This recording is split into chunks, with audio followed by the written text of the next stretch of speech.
Greetings. Welcome to our REDSHORT webinar for this Wednesday, January 28th, 2026. My name is J.D. Thomason, and today I will be discussing a recently released report from Checkpoint Software and the apparent domination of ransomware in the cyber threat landscape. As always, you can find information on similar topics at redskyalliance.org. So here is the agenda for today. First, we would dive into Checkpoint's threat intelligence from last month and discuss recent trends and surges related to ransomware activity. From there, we will highlight some recent notable incidents and threat actor activity. And lastly, we'll go over some key takeaways on the scaling of ransomware attacks and the potential implications of generative AI adoption. Let's get started. According to a recent report by Checkpoint Software, the number of publicly disclosed ransomware incidents increased approximately 60% year over year as of December. In fact, there were nearly 1,000 reported incidents in December alone. This marks a clear increase in the consistency and scale of ransomware growth. A potential contributor to this increase is the fact that ransomware is becoming more and more of an industrialized business model. Ransomware as a service, or RAAS, ecosystems allows actors to onboard quickly, use tooling that's already been proven, and proceed at high tempos. The report also points out that ransomware incidents tend to concentrate in economically dense areas. North America, for example, accounted for over half of all reported incidents, with Europe following as the second most targeted region. These areas are attractive to attackers because they provide a combination of higher ransom potential, higher disruption potential, and greater public exposure. Latin America specifically had a surge in ransomware incidents with a sharp increase of 26% in the number of attacks. Another proposed contributor to the rise in ransomware incidents is the rapid and often unmanaged adoption of generative AI tools in enterprise environments. Some organizations use more than 10 different AI platforms simultaneously, and frequently this is coupled with inadequate management and data loss controls. This means that a sizable number of AI prompts contain sensitive information, opening up the possibility of data leakage. It's even been estimated that about 1 in 27 AI prompts have a high risk of exposing information. At this point, it seems clear that ransomware is becoming more of a steady constant in the threat landscape and less of a seasonal or episodic problem. As far as ransomware groups are concerned, Key-Lin emerged as one of the most active groups in the last year, being responsible for approximately 18% of reported incidents. Lockbit affiliates and Akira were also quite active over the course of the year, accounting for approximately 12% and 7% of reported incidents, respectively. As one might expect, attacks were targeting Windows, Linux, and ESXi environments, especially when any sort of virtualization or centralized management is in play, creating opportunities for wider impact.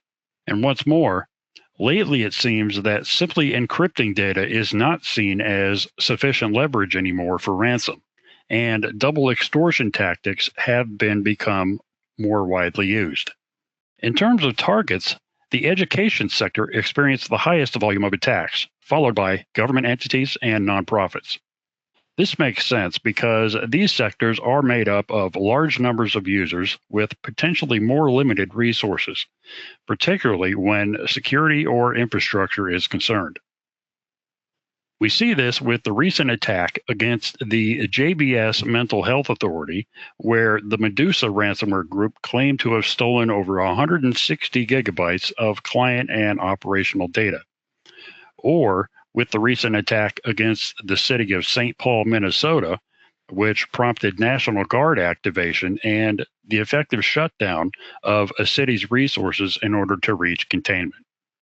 One of the first insights one might take from all of this is that ransomware attacks are not only increasing in volume, but in organizational impact.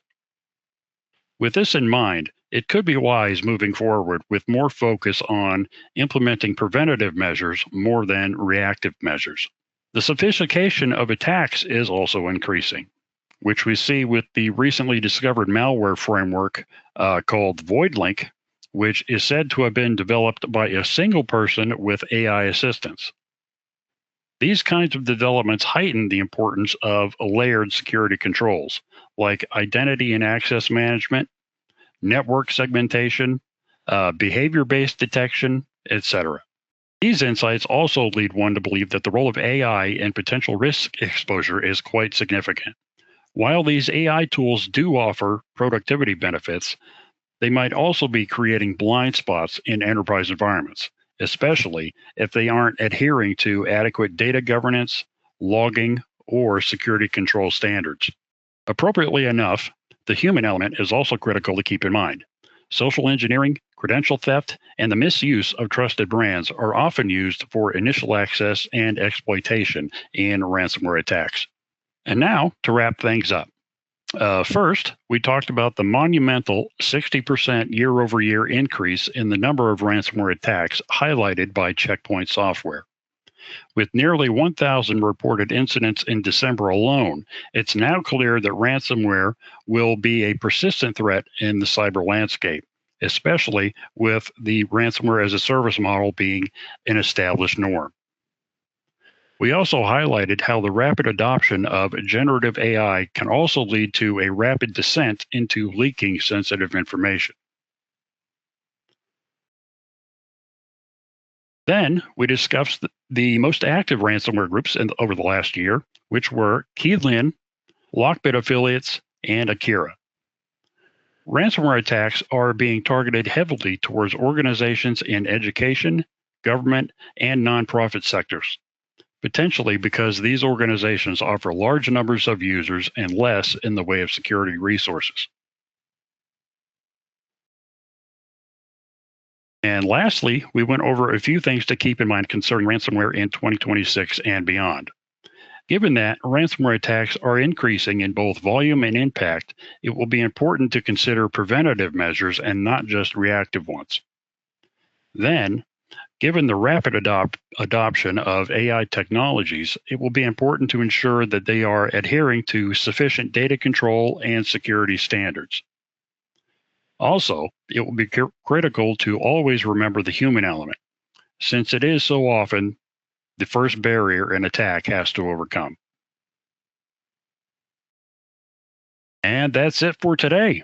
Thank you for joining us. I hope you enjoyed the material and found it useful. If you have any further questions on the subject, you can contact us through Jim McKee at jmckee@redskyalliance.com. Have a nice day, and we hope to see you again next week.